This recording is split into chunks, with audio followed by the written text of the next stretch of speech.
Hi, my darlings. I'm Sophie Darling, and welcome back to the channel. If you love anime, heartfelt reactions, and deep dives into symbolism and themes, then you're in the right place. Before we jump into today's reaction, don't forget to hit that like button to show some love, subscribe if you haven't already, and ring that notification bell so you never miss a moment of fun. And if you want even more exclusive content like early access to my reactions, full-length anime watch-alongs, and an amazing community of fellow anime lovers, please do check out my Patreon. You can find a link in the description box below. Your support truly means the world as it helps to keep these reactions coming, and I'd love to have you join our cozy little anime family. Today, we're reacting to episode 13 of Series 4 of Attack on Titan.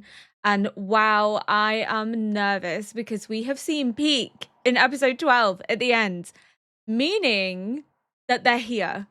Maybe not everybody, but Peak at least is here, and I don't think Reiner would have let Peak go on her own. So I'm very scared about what's gonna happen over the next couple of episodes. And then we only have 15 more episodes before series 4 is over, and then I won't know what to do with my life after this is done. I genuinely am unsure what direction to go in content wise after Attack on Titan is done, because the show has been phenomenal. I can't believe we're coming to the end.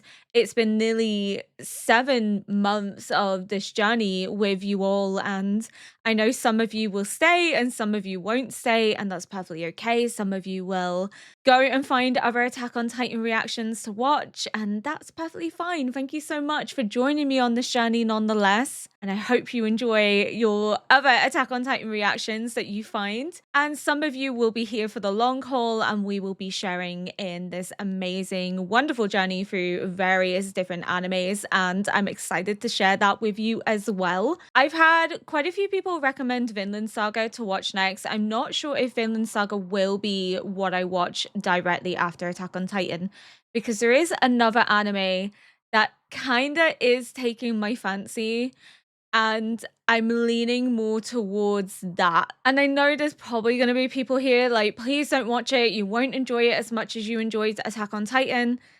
I think you could say that for a lot of animes, though, that you won't enjoy that as much as what you've just watched because this was a masterpiece, and that's perfectly fine. I did start off very strong with Attack on Titan, but I'm also a multifaceted individual. I do enjoy various different forms of storytelling, and I even enjoy action. Yes, it doesn't really show in Attack on Titan, but that's because I'm not a screamy person. So I enjoy the action scenes. I think they're really cool, but I'm not gonna scream and get overexcited at something that we see routinely because it's an action series, if you get where I'm coming from here. But I do maybe possibly want to watch Demon Slayer after Attack on Titan. After Freyrin, we have Full Metal Alchemist Brotherhood. Before anyone goes, why are you not watching Full Metal Alchemist Brotherhood? Because it's coming. Once Freyrin is finished, I'll be watching Full Metal Alchemist Brotherhood, and I'm going to be watching the first episode in sub and in dub. So you will get to see my reaction to both. And then you will also get to see me make my decision as to how I want to proceed with watching Full Metal Alchemist Brotherhood. A lot of people were hyping up the sub, but a lot of people were hyping up the dub as well. I've heard the dub is extremely good, and I don't feel like it's fair to just put it to a poll and allow one opinion to outrank the other. So I think the fairest way to do it is I watch both of them in the same sitting, and I make a decision based on that. Having it come down to me make the decision kind of alleviates any frustration in terms of how polls go, because polls can be skewed. A lot of people prefer sub over dub, regardless if the dub is good, because they believe that it should be experienced in the authentic language, which is perfectly fine. I think that is a very valid perspective. But at the same time, I also think it's valid if people prefer the dub because it's in their native language and it's easier for them to follow and understand. I really enjoy the sub for Attack on Titan. I wasn't as big of a fan of the dub, but I'm not gonna allow that to kind of skew my opinion when it comes to Full Metal Alchemist Brotherhood. I'm gonna go in and watch both and then make the decision from there. And I may actually end up doing that with a lot of the anime that I'm gonna watch on this channel because again, I think that's just the fairest way to do it is that I make the decision based on the first initial watch, what I thought was good and why I thought it was good, and what I find the most comfortable and enjoyable to listen to. So possibly is how we're going to navigate the issue of sub versus dub in the future. I'm not sure when Vinland Saga will come to the channel. It will come to the channel at some point. It looks really interesting, and I know a lot of people said it's a natural follow-on because the writers for Attack on Titan and Vinland Saga are very close friends and they kind of bounce off of one another in terms of their writing and they influence each other. So I get why people want me to watch it next, but Demon Slayer kind of interests me more initially to watch than Vinland Saga, but Vinland Saga will definitely be coming to the channel. I just can't say if it will be this year, solely because I don't know how long it will take me to get through other anime, especially because they're longer. A kind of similar length to Attack on Titan. And Attack on Titan took me nearly 7 months to finish because I can only film 2 episodes a week because I have a full-time job. So the others may take a similar length of time. So I don't want to say for sure it's coming 2025 because it may not be coming 2025. It could be more like 2026, but it will be coming to the channel at some point. Freyren Series 2 will be coming to the channel when it's released in 2026 because I can't not watch Series 2 of Freyren. It's so good, so I will be blocking out that time to watch Series 2 of Freyren as it releases because it's gonna be phenomenal, and I'm so hyped and so excited. I haven't finished that series yet, but I'm really, really looking forward to Series 2 already, even though I don't know how Series 1 ends yet, but it's probably gonna be heart-wrenching nonetheless. Also, this is gonna be the last time that you see this background because I'm doing an office renovation next week, and it is thanks to all the lovely support that I've had on Patreon, but also on YouTube. I have been wanting to get a standing desk for a while for when it comes to filming and editing because sitting down all the time hurts my back. I've been wanting to upgrade the camera quality, so I've been looking to get a DSLR camera for 4 years of my content creation journey, and I've just never been able to have the funds to actually buy it without putting myself into a financial hardship position. So from the bottom of my heart, thank you so, so much because it is thanks to your love and support of this channel and my Patreon and my YouTube through memberships and through ad revenue that I'm able to actually reinvest back into my content in a way that I've never been able to do before. I can increase the visual quality, I can create a better working environment for myself, which makes it more comfortable to film for longer periods of time. At the minute, it's hard to film for long periods of time because I'm sitting down, my back hurts, I kind of need to move around a little bit and get up and move instead of just being sat here for hours on end. So the ability to be able to do that now with having a standing desk is huge, huge. And I could not be more grateful to you all. So thank you from the bottom of my heart because none of this is possible without you guys, without you watching ads, without you becoming members, without you supporting my Patreon. This is your success as much as it is mine. So I don't even know where to begin. I don't even know what I did to deserve such amazing people in my life. But I am grateful for absolutely every single one of you. Thank you for taking the opportunity to watch my videos, to support me on this journey. I never expected to be where I'm at in 7 months. We hit 10K subscribers. That's huge. I didn't expect to hit that until late 2026. So another amazing, amazing win. So thank you so much for that as well. I recently also got asked to be an ambassador for Patreon. That was something I never envisioned ever happening. So I'm now part of their ambassadorship program, which is amazing.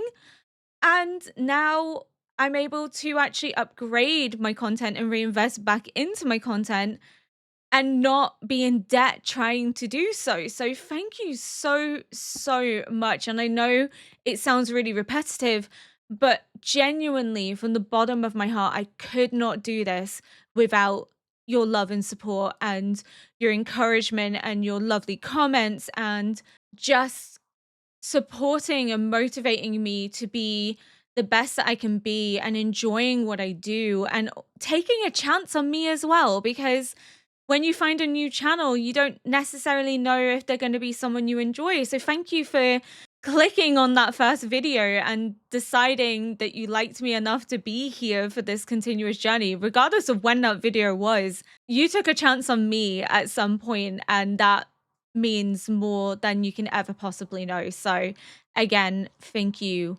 Thank you all so much. And I'm going to stop because I'm going to get emotional, but thank you genuinely. I still ask myself every single day, I don't know what I did to deserve to be in the position that I'm in, to have the community that I have, but I'm grateful for it nonetheless. And we're going to get it together because this is episode 13 of Attack on Titan and I can't cry in the intro just for being grateful to people. So I need to get it together, but it means more than I can ever possibly express. So thank you so, so much. And I can't wait to see where this journey takes us over the next year and also where the future takes us too, because it's been a phenomenal journey so far. And whether you're here just for Attack on Titan or whether you're here for the long haul, I cannot wait to share more memories and more fun with you all on this journey. So yeah, I'm going to stop rambling. I don't have too much to say in this intro because my intro for the past couple of episodes have included little bits of theories and thought process. So I think I don't really need to delve into that too much here, other than it's getting exciting because we know that Peak and the others are here. We know that they're about to go to the restaurant. We know that Gabby's under the delusion that Niccolo is going to actually be of use and to be helpful because he's a Malian. And I think they're in for a rude, rude awakening. But without further ado, we're going to get into episode 13 of Attack on Titan. It's eerie. It's almost a bit too quiet.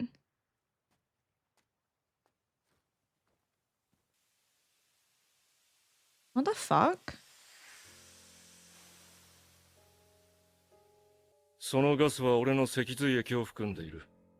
Like そいつをわずか biochemical でも吸ったユミ weapons? ルの民は直後に硬直。体の自由が奪われ、意識を失う。 Oh, that's あとは俺が horrible. 命令するだけで、道を通じて巨人の力が座標に送り込まれる。だからその村の巨人は俺の命令通りに動くってわけだ。 Oh my その村 god. じゃない。長子村だ。お前が皆殺しにした村の名前だろ。覚えておけクソヒゲ。ああ、俺だって避けたかったさ。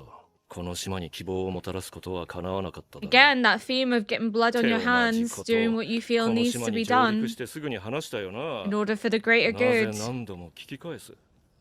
お前が耳かすほどの罪悪感も覚えちゃいねえってことがよくわかる。本当にエルディアを救うつもりなのか知らねえが、当の人命に興味がねえのは確かだ。ああ、そうかい。それで、俺とエレンがあって、 Not anytime soon. Everything's gone to shit right 決めるのは俺 now. じゃねえ。本部の命令を待って。 Oh, yeah, they いつま don't でも know, 時 do 間が they? あると思っているなら、間違いだと伝えろ。それだけは同じ意見だ。リヴァイエ長。 Oh, they know now. それは本当なのか。 Oh, yeah, because they're waiting here for headquarters to give permission for them to do the test rumbling, right? So they have no clue what's going on, but they do now because everything's gone to shit. There's a spanner in the works here. Aaron's been let out by the Jaegerists. Aaron is now doing whatever Aaron's doing, but also they suspect that he's going to beeline for Zeke and Historia. So this is kind of gonna be interesting to watch play out because Zeke is not gonna sit here and be Levi's prisoner if he knows that Aaron's out there and isn't under the control of the military anymore. Like, he's done his own little rebellion, he's formed his own resistance, and he's kind of leading them. Will Zeke know? I imagine he will know. He's not stupid, but Levi probably tried to keep it from him as much as possible. So I could see them coming to blows very soon because, again, Levi's going to want to keep them separate. If Aaron's out doing whatever Aaron's doing, Zeke is going to go for Aaron in order to link up with him, and Levi's going to try and prevent that as much as possible because he knows that that's exactly what he needs to do, is keep Zeke away from Aaron, because it's the only leverage that they have. Peaksey's mentioned it in the last episode. The only leverage they have against Aaron and the Jaegerists, and to get them on side, is to essentially hold Zeke's position over their heads because they know his location. Aaron doesn't know his location. They're going to try and keep them apart because it's in their best interest to do so. But I can see where Levi's coming from, because he keeps calling it the village, which is a form of dehumanization. So you could argue that Zeke is calling it the village as a way of emotionally disconnecting himself from the brutality of what he's had to do for a greater purpose, because if he didn't do it, they would have suspected that he was a traitor to Marley, and none of this could have come to fruition. So I can understand that perspective, that in his mind, this is just what needed to be done. As we've seen time and time again throughout the series, characters are constantly reiterating, I had to get blood on my hands in order to ensure that this came to fruition. If no one else is going to do it, then I have to do it. Annie has said the same thing. Bertold said the same thing. And Zeke is effectively saying the same thing, but not in so much words. It's more in the fact that he refuses to give the village a name, because in giving it a name and in humanizing the act, he likely is going to be racked with guilt and regret, possibly, about what he's done and the people he's had to sacrifice in order to get where he is today. In dehumanizing it and disconnecting from it emotionally, he can look at it more logically, less emotionally. He can see it as a stepping stone to a better future for Aldia, a necessary sacrifice, rather than a horrible, cruel act on innocent, unsuspecting people. That's the two ways you can argue it. I'm obviously not going to agree that it was the best thing for Zeke to do. These people were sacrificed for his greater purpose. The least he could do is give them respect for that sacrifice. And he doesn't. But again, you could argue it's emotional disconnect. But at the same time, they deserve to be treated with respect and their sacrifice to be acknowledged rather than just brushed off and ignored. I'm very nervous because I feel like everything's going to ramp up very quickly. Again, we're nearly at the halfway mark for series 4, which means I think in terms of emotional tension and shock value, it's going to increase, and I'm slightly terrified as to what that's going to entail.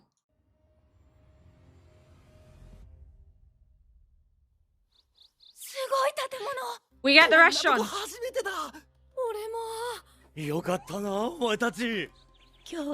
I love that they treat them as if they're their own kids. Like, there's no distinction between, you know, we've just taken you in. They treat them as if they're actually their children. They're so kind-hearted. And I love that Kaya's still trying to help them. Even after everything, she still wants to help them get home. She's that kind-hearted. ようこそいらしてくださいました。お招きいただきありがとうね。It's all coming out the woodwork. 賑やかな人数ですね。 Like, he even calls him dad. To them, that's their parents, I guess. Because they've raised them and taken them in. As far as we're aware, only Sasha's their only child. Oh shit. 私、二人が恋人同士だったと思ってる It's けど、 gonna ね。 click, isn't it? It's clicked for Falco, but not for Gabby. どうした？腹でも痛いんか？ yeah.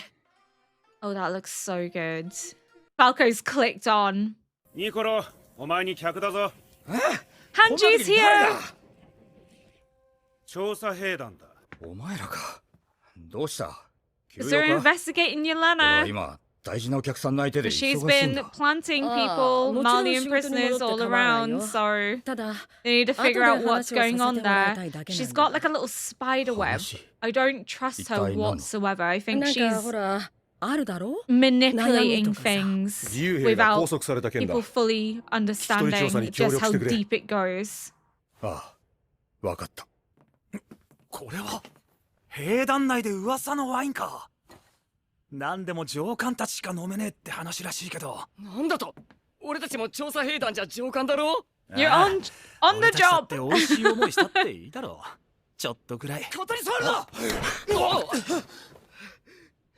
Okay. なんだよニコロ。 Is it ちょっとふざけただけじゃ really ねえか。 expensive? 大 Like, げさだな、おい。 what's the issue? これはエルディア人にはもったいない代物なんだよ。ニコロ。 Huh? お前まだそんなこと言ってんのか。触んなエルディア人。慣れ慣れしいんだよ。ちょっと親しくしたぐらいで。そういうてめえは何様なんだよ。お前の立場は。捕虜の分際でってか。これでおあいこだな、エルディア人。I don't buy it. I don't buy it. I think there's more to it than prejudice sentiment because we've seen how kind and nice he was to them at the grave and how he mourned for Sasha and Sasha was an audience. So like if he truly felt that way, he never would have expressed such emotional sentimentality towards Sasha. If that was his true perspective, I think he probably still does harbor some resentment towards the audience because that's the narrative he's been brought up with all his life. It's very hard to undo that overnight. So yeah, there probably is some bias there and he probably does resent them somewhat because they're keeping him captive and he has also been mistreated too, which again can make him understand just what it is that the audience go through. As he said, well, that makes us even because they mistreat the audience in Malay, and likewise he hasn't exactly had the most welcoming experience. Of course, his experience is still far better than that of the audience in Malay, but at the same time, I can kind of understand why he wouldn't necessarily be their biggest fan. But I don't know, it just seems as if there's more to it. There's more to it than just potential bias and resentment because he's very quick to get it. And there's also the mention that the higher ups have been drinking this and they've been talking about it. The higher ups are also audience. So if they're allowed to have it, if it's not wasted on them, how is it wasted on the likes of John and Connie? You know what I mean? So I think there's more to it. I don't know. I don't buy that this is like just racial bias. It could be them showing that despite all the progress that's being made, these resentments still linger and that it's not erased fully overnight. But based on his connection with Sasha and how much he loved and cared for her, I think that would throw a lot of his bias into question. And maybe that's part of the reason here is that he's wrestling with that unconscious bias because he's grown to care for someone that he's supposed to regard as the enemy, as a devil, and yet she admired his cooking in such a way that he grew to care for her and fed her what she enjoyed, and they likely in that process built a strong bond over him cooking food and her encouraging him to cook food, but also his love of cooking and her love for eating. They would have formed a connection and a bond of some sorts. We don't know how far that goes, but based on Kaya saying that they were in love, or that's what she believes them to be, they must have been very close. And again, we saw in the way that he's mourning, they're all very quick to comfort him. Why would you comfort him if there's not a strong relationship between them when they also just lost their comrade and their friends that they've known since they were like 14, 15. You know what I mean? There's a bigger bond there than what we're seeing. And kind of throwing out the whole you're not good enough to drink this because he doesn't want people to question why he's so weird about them having this specific bottle. I do like the way that it shows their relationship after the fact because I feel like it's more emotionally hard-hitting that way rather than showing us it prior because it doesn't have the same level of impact. The way in which we're seeing Sasha's potential future wiped out before our eyes after she's already dead plays back into the whole gut punching us when we're already mourning the loss of her.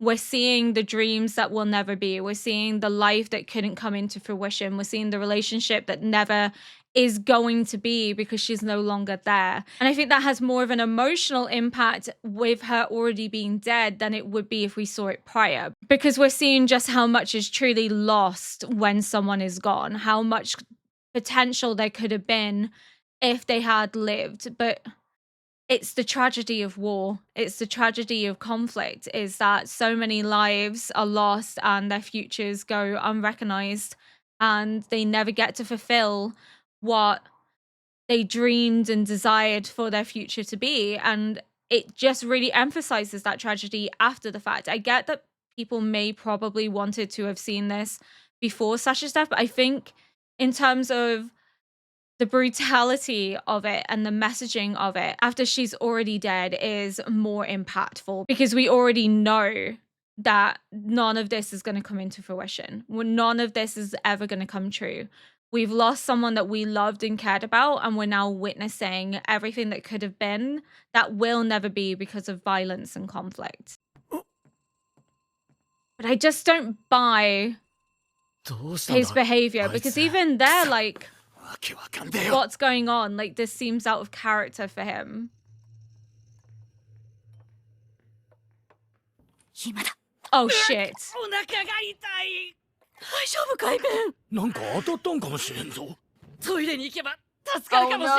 Oh, no, no, no, no, no, no, no, no, no.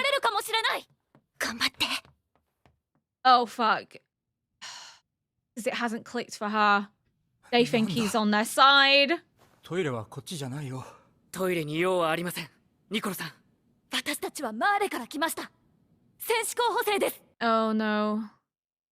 I have a sickening feeling in my stomach. ちょっと待ってくれ。どうして戦士候補生がここにいるんだ。私たちは退却する敵の飛行船に飛び乗ったままこの島に上陸しました。Oh god.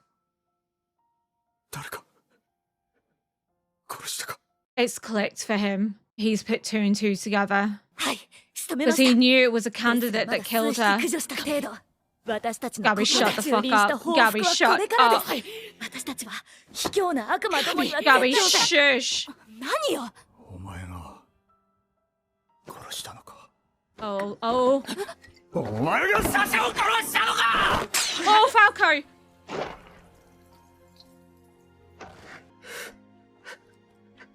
Oh my god, Falco. My boy. ファルコ。 Oh no. All this to protect Gabby as well. Falco. And it wasn't even him. He didn't even do it. He wasn't involved. Everything he's done's been to protect Gabby. ベンとミアに何を。 Oh, he's gonna サシャ tell を them. 殺したのはこいつです。あなたの娘さんの命を奪いました。まだガキですが、厳しく訓練されたマーレの兵士です。Yeah, but she's still a kid. マーレから退却する飛行船の中で、こいつがあなたの娘を。 Gabby's gonna realize that that's Sasha's parents now, isn't she? Yeah, it's all clicking. People that took you in, treated you with kindness, あなたが hospitality. 殺さないなら俺が殺しますが、構いませんね。 Parents of the daughter you killed. He's not gonna do it. It's not what Sasha would want. お前何しようとしてんだよ。おい。やるな。それ。ただサシャの敵を撃つだ This けだ。 isn't what Sasha would want, though. Sasha knew what she was getting into when she became a soldier. She knew this was a potentiality of her being a soldier. お前をかばってこうなってるな。お前 Falco. の大事な人が俺にも大事な人がいた。だが彼女は誰よりも俺の料理をうまそうに食った。このクソみたいな戦争から俺を救ってくれたんだ。人を喜ばせる料理を作るのが本当の俺なんだと教えてくれた。それがサシャ・ブラウス。お前に奪われた彼女の名前だ。私だって大事な人たちを殺された。 Cycle repeats そのサシャ・ブ because ラウスに撃ち you 殺さ cared れた。 about Sasha and she killed people that Gabby cared about, and vice versa. So 知るかよ、どっちが先とか。 it's just the horror of あなたはマーレ war. の兵士でしょ。きっとその悪魔の女に惑わされてる。 Oh, she's a kid spouting Nicola. toxic rhetoric. 包丁を渡しなさい。 He's not gonna do it. It's So- not what Sasha would want. No, he's not going to. そこまでです、ブラウスさん。サシャは狩人やった。はい。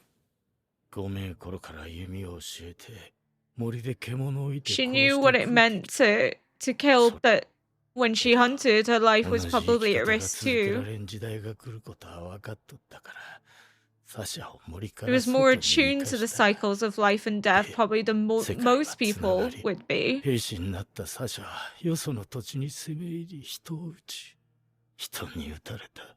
結局、森を出たつもりが、世界は命に奪い合いを続ける巨大な森の中やったんや。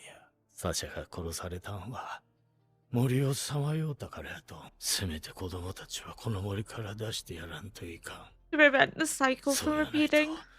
また同じところをぐるぐる回るだけやろう。だから過去の罪や憎しみを背負うのは我々大人の責任や。ニコラ The さん、 OST 礼 has を been 話しなさい。 phenomenal this episode. Let him go. He didn't do anything, and it's not what Sasha would よ want. し、リサ、ゆっくり動かすんや。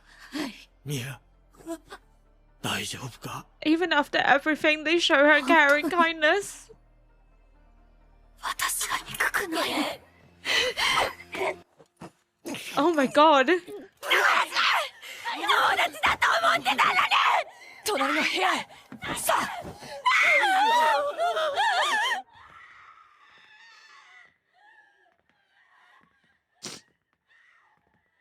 Oh god.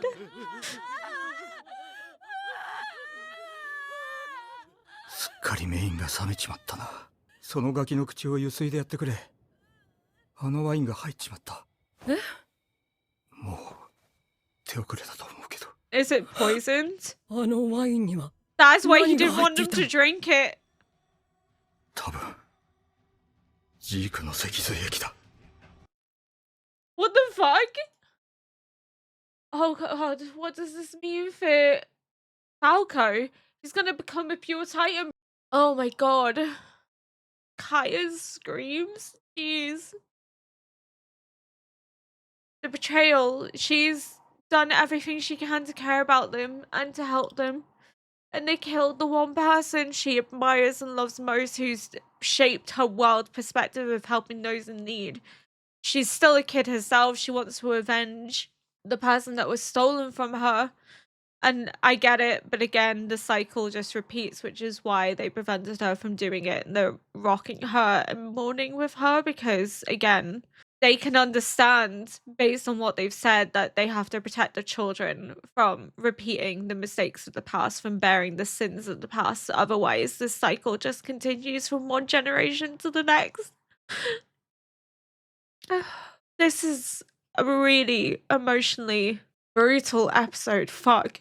The whole analogy of the world being just another great forest and Sasha having wandered for too long in that forest is essentially saying that when you grow up believing that you either hunt or become hunted, you live with this idea that you have to enact violence in order to survive, in order to live. And that was Sasha's mentality, even as a hunter and as a soldier. It's the same for everyone else. Everyone who was a child that became a soldier has had to grow with the mentality that if you don't fight, you'll die. And violence has become a means of survival. And that's why they're so quick to react. But he understands that it's a cycle, that Just as Sasha saw killing as a means of surviving, likewise, others will feel the same way. And Sasha paid the price of conflict, of war, of being a soldier, and he understands and accepts that. Sasha wasn't callous, she wasn't cruel. She didn't do it because she wanted to, she didn't do it because she enjoyed it. She did it because it was her only way to survive in this cruel world. And likewise,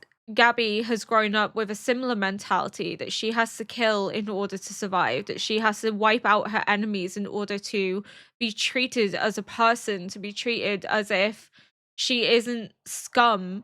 And the realization that the cycle's only going to keep continuing the longer that they normalize violence and longer that they normalize children bearing the brunt of the past on their shoulders, nothing's going to get solved. His whole message that they have to keep the children out of the forest, they have to prevent the normalization of violence, they have to stop children becoming soldiers well before their time, they have to stop violence from becoming the new norm, from being the only way in which to survive and live in this world, because Sasha only ever knew hunt or be hunted.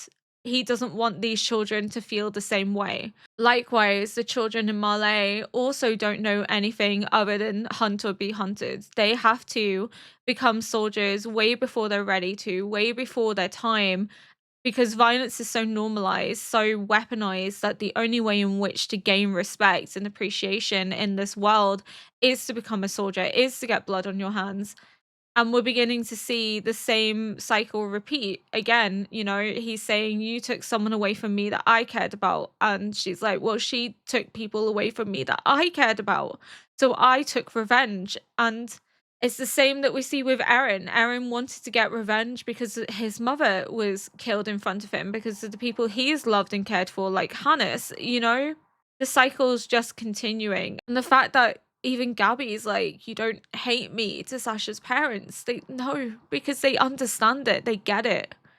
They've grown up being hunters all their life. They understand what that can resort to. They understand that, you know, sometimes the hunter becomes the prey. They get it. They know that Sasha's death was part of that cycle, and they've come to accept and understand that. As hard as it is, they know that because Sasha was a soldier, that her death would likely not be a natural one, that her death would also be at the hands of those that see her as the enemy, that see her as somebody to be wiped out, just as she had to wipe out others in order to survive. They get it. They understand it. They just want to break that cycle. They don't want other kids to have to go through it. They don't want other kids to wander in this forest. They want kids to be out of the forest where violence is normalized, where society is running rampant in order to enact revenge and violence against each other. They want the kids to grow up in peace and harmony. And that's what they're hell-bent on doing at the minute, taking in these children who have lost their families in horrific ways that likely would seek revengeance. And they're giving them a childhood that will hopefully be beneficial, that will hopefully prevent them from seeing violence as the only acceptable answer to what you feel. That these children can have a better hope for the future than what Sasha and other children like her did. It's just heart-wrenching, because Kaya is now going down that same path of feeling that she needs to avenge Sasha, and the cycle is repeating right before our eyes again. Gabby killed Sasha because she killed people that she cared about. Likewise, Kaya now wants to kill Gabby because Gabby killed people that she cared about, but Sasha's father can't do it because he understands the message. He understands that in becoming a soldier, Sasha was always at risk of dying this way, that somebody would see her as a target, as prey, just as she would see someone else as target, as prey, because of her hunter mentality. So this idea of the adults bearing the sins of the past and keeping the children out of the forest is that the adults should be the ones taking the responsibility for what's to come and leaving the children out of it. Children should be allowed to be children.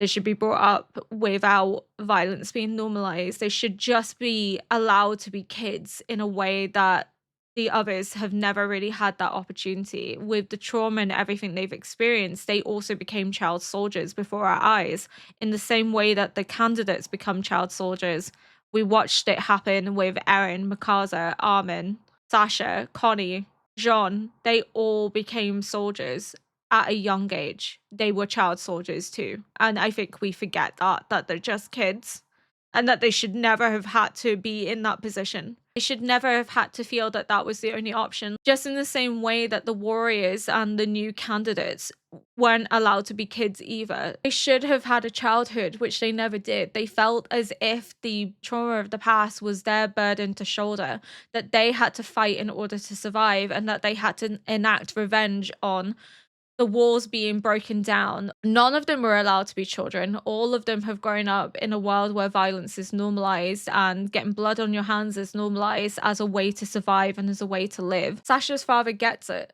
He gets it. He's saying that the children should be allowed to be children. They should grow up knowing peace. They should grow up not concerning themselves essentially with what should be adult responsibilities far beyond their time. When violence is normalized, you end up with a cycle of children getting blood on their hands, enacting revenge, putting themselves into situations where they may never survive, may never come back from. And yes, again, they believe they're doing it for the greater good, but they're just kids. And this responsibility should never fall on their shoulders. It should never be on the shoulders of children to bear the burden of the past. And that's what Sasha's father is trying to say. This is our responsibility as adults, is to ensure that we focus on the future, that we focus on protecting the children. And if that means bearing the weight of the world and the sins of the past, then that's what we need to do in order to keep the children out of the forest. And by keeping the children out of the forest, it's preventing children from becoming soldiers, from feeling that they need to hunt others in order to survive, that they have to kill others in order to survive, that they should just be allowed to live in a state of innocence for as long as possible, to allow them the chance to be free and to thrive without feeling that they have no other choice but to enact violence. I get what he's trying to say, and it's just heart-wrenching all the same, but what the fuck's gonna happen to Falco? The regional food of Male, which consists largely of fish, shrimp, and other various shellfish, served deep-fried, steamed, marinated, and in stews with aromatic vegetables. The many styles of Malian cuisine are enjoyed by people worldwide. Famous red wine of southern Male is often used as a secret ingredient in their cuisine, but is paired with meals as well. What the fuck is gonna happen with that wine? What was it being used for? They said that it's enjoyed by top secret officials, but it makes sense that it wasn't to do with bias. It wasn't to do with hatred. He wanted to protect them. He didn't want them to be a target of this because they aren't the target. But who is the target? Is Pixies the target? Because Pixies really enjoys wine. We see Pixies drink wine routinely. Is that who they are trying to go after? Because they know that after Zachary's death, the next person to step into his position is Pixies. And we know that because we've seen that happen. So if they know and suspect that, then it would make sense that they're trying to target Pixies to dismantle all forms of control. Because then no one stands in the way. Even though Pixies is on the side of agreeing with them, at least temporarily, and siding with them, if only to keep society together and to stop them from fracturing. But Pixies doesn't deserve a fate like that, but Falco also doesn't deserve a fate like that. Oh boy. And there's no one here, essentially, that he can consume to be an intelligent titan, so they would have to put him out of his misery. エレンを他のやつに食わせるつもりなんだろう。 I don't think it's Eren that's gonna get eaten. I think it's Zeke that's gonna get eaten. エレンの命を何度も救った。その度に何人もの仲間が死んだ。それが人類が生き残る希望だと信じて。Oh, Levi. まるでひでえ冗談だな。俺たちが見てた希望ってのは一体 I 何 think だった that's all gonna come into the picture at some point. あの死闘の結果がこの茶番だと。This has to have a purpose behind it. どういうことだ。ワインに地域の脊髄液が入ってるって。確証はない。 He suspects. このワインは第1回調査船から大量に積まれていた。俺がここで料理人としての立場が安定してきた頃になって、このワインを兵団組織高官らに優先して振る舞うよう言われたんだ。誰からだ。Yelena. イエレナだ。俺の知る限りじゃあいつだけがそう働きか Even けて he's like, what the fuck? 他の義勇兵はわからないが。僕は何のことだか初耳です。でもおかしいだろ。ジークの脊髄液を飲んだエルディア人は硬直するんだろ。硬直という前兆が見られなければ脊髄液を盛られたという They're like little time bombs for when Zeke does the cry. マーレ兵なら知っている。ジークの脊髄液が今までどんな使われ方をしたのか。 Like sleeper cell agents. マーレは敵国の首都を一晩で落とした。何百もの巨人が街中に湧いて出たからだ。なんであの怪しいワインを兵団のお偉方に飲ませなきゃいけないのか。 To wipe them out, get rid of them, and also to cause discontent and fracture. Yeah.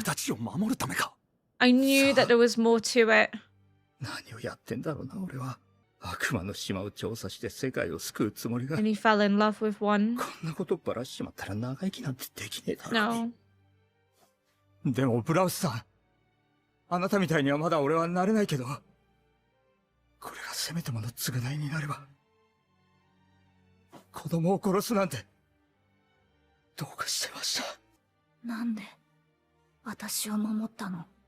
別に理由があったわけじゃない。 They see a あんたたちの kid, 大切な仲間を殺したのは私。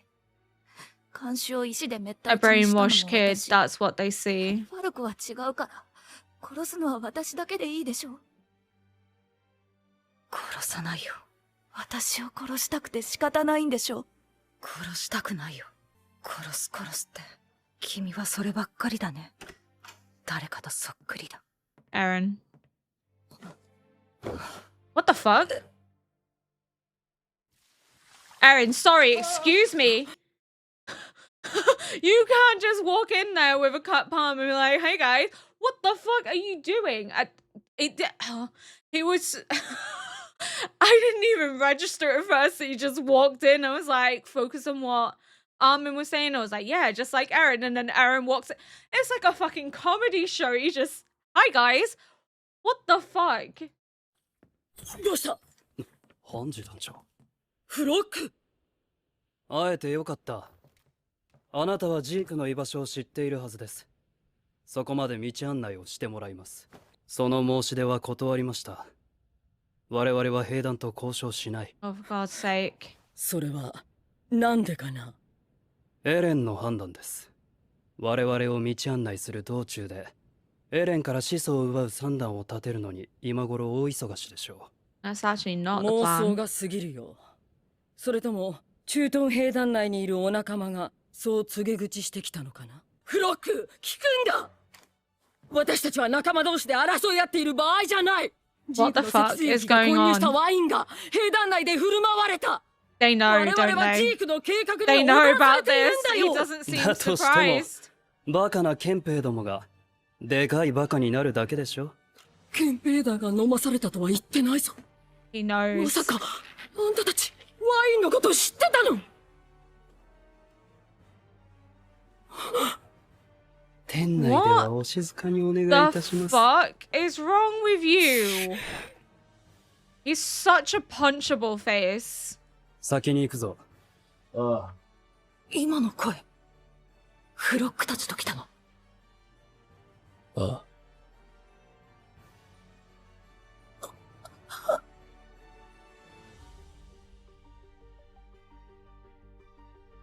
お前らと話がしたくてな。 Why is your hand bleeding, Aaron?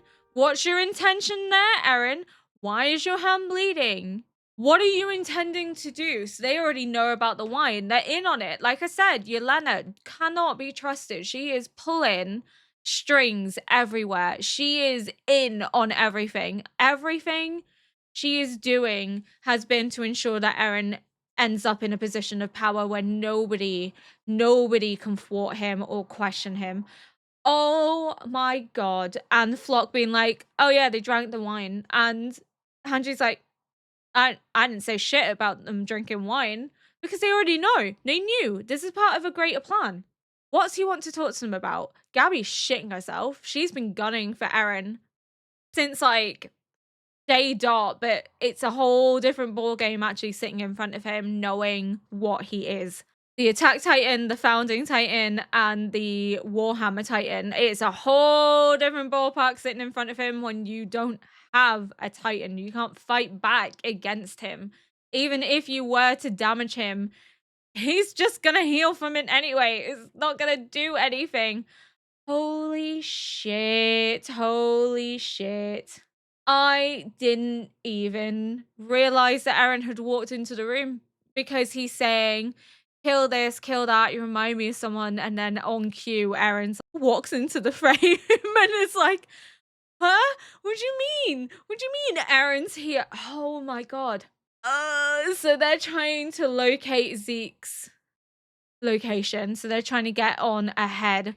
So what does this mean for not only the scouts that are now under lock and key from the Jaegerists, but Levi is now alone with Zeke, knowing that Eren is gunning for his location, knowing that headquarters is essentially fallen apart because the Jaegerists have attacked Zachary and now Pixies is in control. Not just attacked Zachary, Zachary's fucking dead, blown to pieces. Everything that Levi thought he knew, everything he has done to protect Eren because he saw him as the hope of humanity, has now fractured before his eyes. And you can see the existential crisis that he's essentially going through. And I imagine part of him is probably like, would this have happened if Erwin was still here? Yes, most likely. As much as we like to think that Erwin is the miracle solution to everything, things may have been slightly different, but I think if Erwin was still here, Erwin would have been taken out very quickly. And the reason they would have taken him out is because he poses a great threat to the Jaegerist movement. I don't think he would have been a Jaegerist. People might disagree with me, but I don't think Erwin would have been a Jaegerist. I don't think he would have sided that way. I think he would have still seen that there was a hope for humanity and a hope for the future. Maybe he could have been a Jaegerist. Some of his ideologies do align with the Jaegerists, so maybe, but I think even if Erwin was here, things would still maybe not play out any differently because, again, Erwin is one person. This is an entire movement. Erwin, incredibly smart, amazing character who we love and admired and was like 5 steps ahead of everybody. But even he would have been a target at this point in time if he didn't side with the Jaegerists already. I don't think anything really would have changed that much. But I think even Levi's probably questioning, would things have been different if Erwin had survived, if Erwin was here? And you can imagine that maybe he does have a bit of regret. I think Armin still is the right choice, but Levi is beginning to question everything that he thought he knew, everything he has done, all the comrades he has lost, all the people he has cared for that have died to protect Eren, and for what? For him to turn against the military, for him to turn against the people he swore to protect and swore loyalty to. That's got to hit him hard in the gut. Like, I have fought and defended and stuck up for this person because I thought he was going to be the hope for humanity. And this is how he repays me and repays the sacrifice of so many people that I have cared for. And this is what he's doing, and which Levi doesn't fundamentally agree with. I just feel so sorry for Levi because he's lost so many people he's loved and cared for and admired for the sake of Eren, only for Eren to now appear to be a rebel, revolting against the very system that he swore to protect, he swore loyalty to. And Levi must be questioning, were all these sacrifices worth it? Because we thought he was the hope for humanity, and now we're not so sure that he is the hope for humanity. He may end up being the downfall of humanity. But again, I do think there's a bigger purpose here. I think there's a greater goal that Eren is serving in what he's doing. I don't think it's as simple as Eren is uncaring, just motivated by revenge. I think Eren is serving a bigger purpose, and the bigger purpose is, in the end, to protect humanity from a bigger atrocity, that he's trying to make sure that humanity survives, even if that means doing heinous, callous things. And See, this is the point of the anti-hero, is that we're supposed to question their methods. We're supposed to think of them almost as a villain-like figure. We're supposed to wonder, how can what they're doing be justifiable? Because in the end, what they do is awful. It's almost unforgivable. But what it achieves is a greater good than what could be anticipated. So you're supposed to be forced into this conflicted position with an anti-hero where you don't agree with what they're doing. You condemn what they're doing.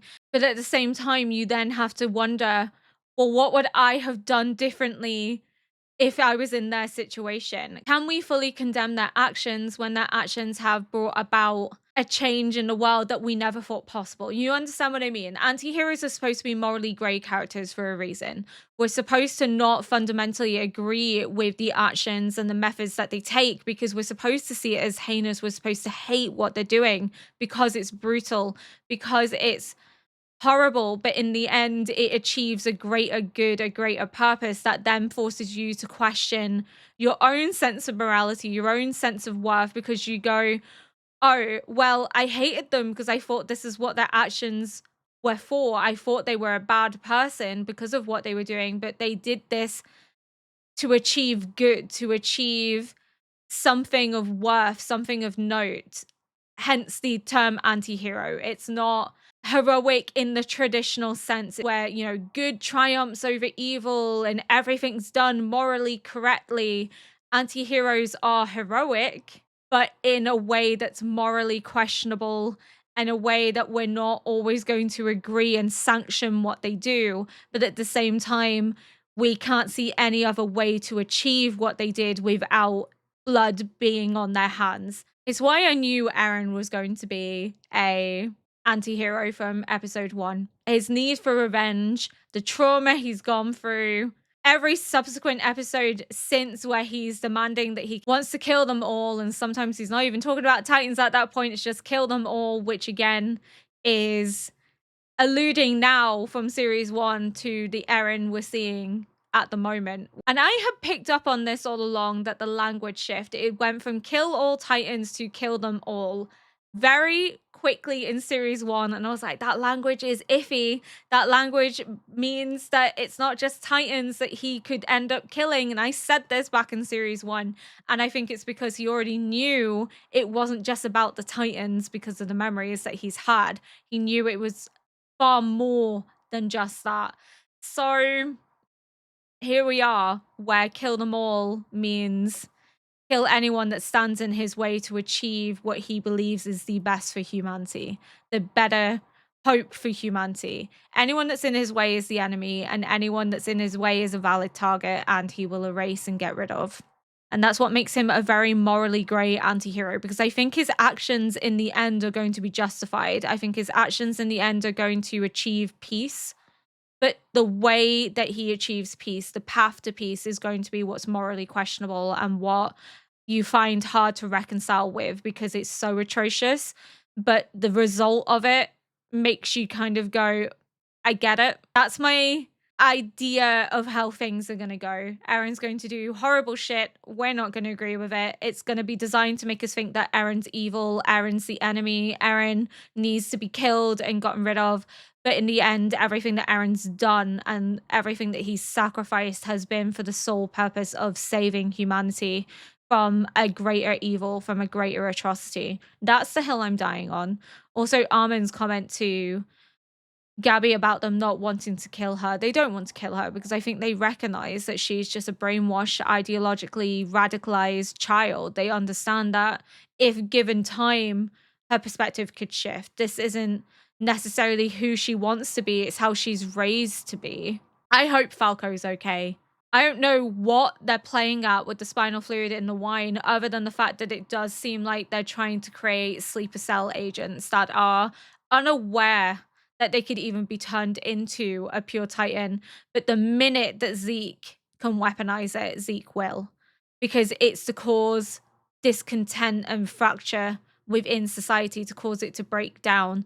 And it's also possibly to weaponize them, but against what? Against who? The military? Is it for them to wipe out the military? Maybe that's what it is, because it's high-ranking military officials that are going to be in various different locations, various different bases.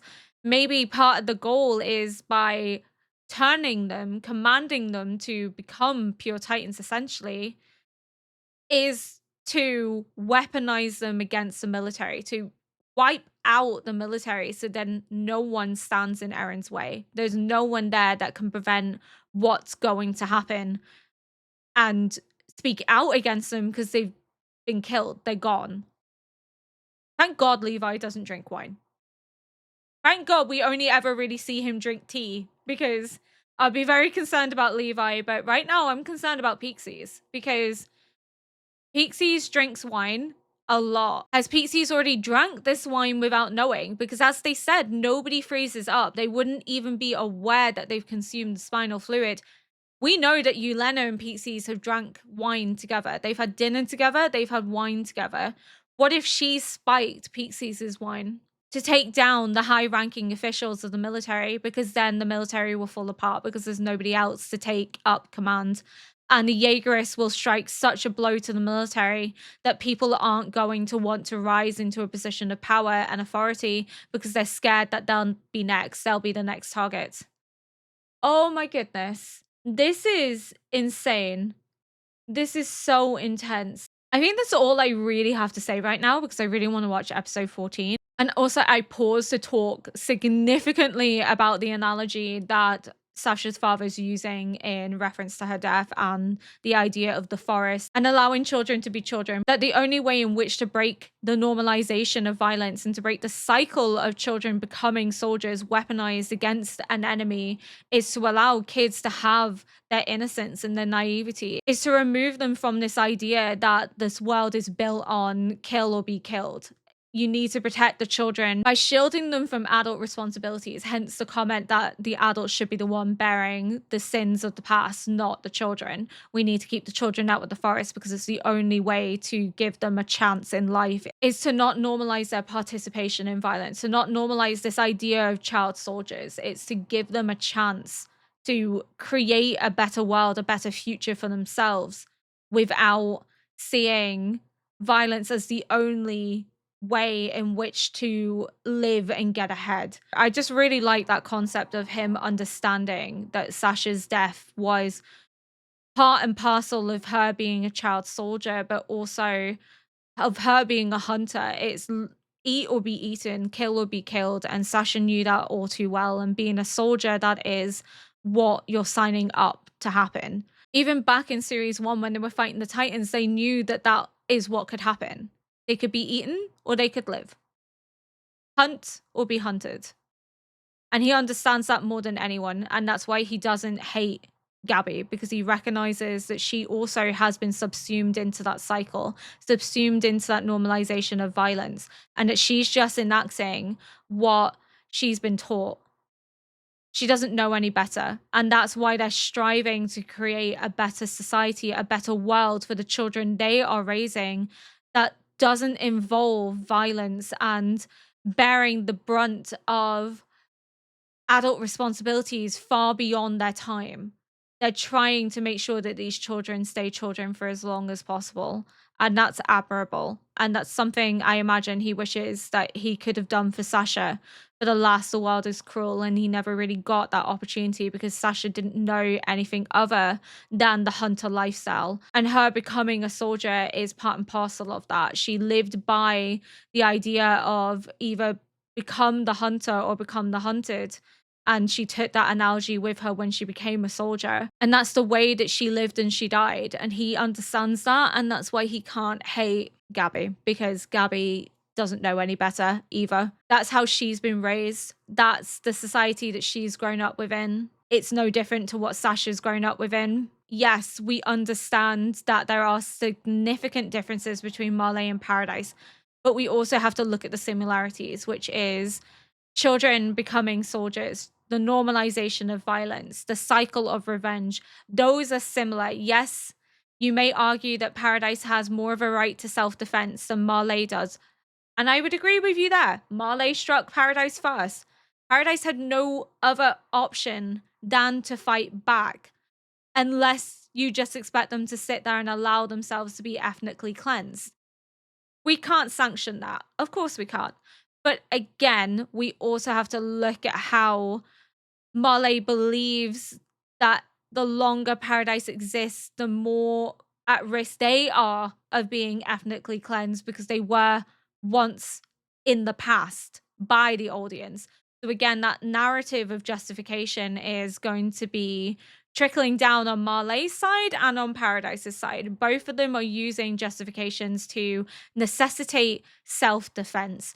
Yes, one has a more of an immediate need for self-defense because they were attacked and they need to protect their people and war's been declared on them.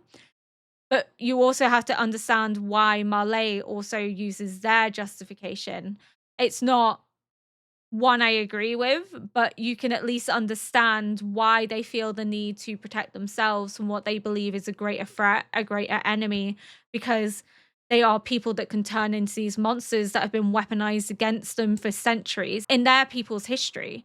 So you can understand where they're coming from, but you can also understand where Paradise is coming from. And it's a very difficult show to watch because you feel conflicted, even picking a side, but there are people that will pick a side, and that's fine. You do you. But I find myself conflicted. I support Paradise's need for self-defense, and I agree that they have every right to defend themselves. But at the same time, I can also understand why Marley sees Paradise as a threat to their way of life because of their history and what they've experienced and the trauma they've gone through.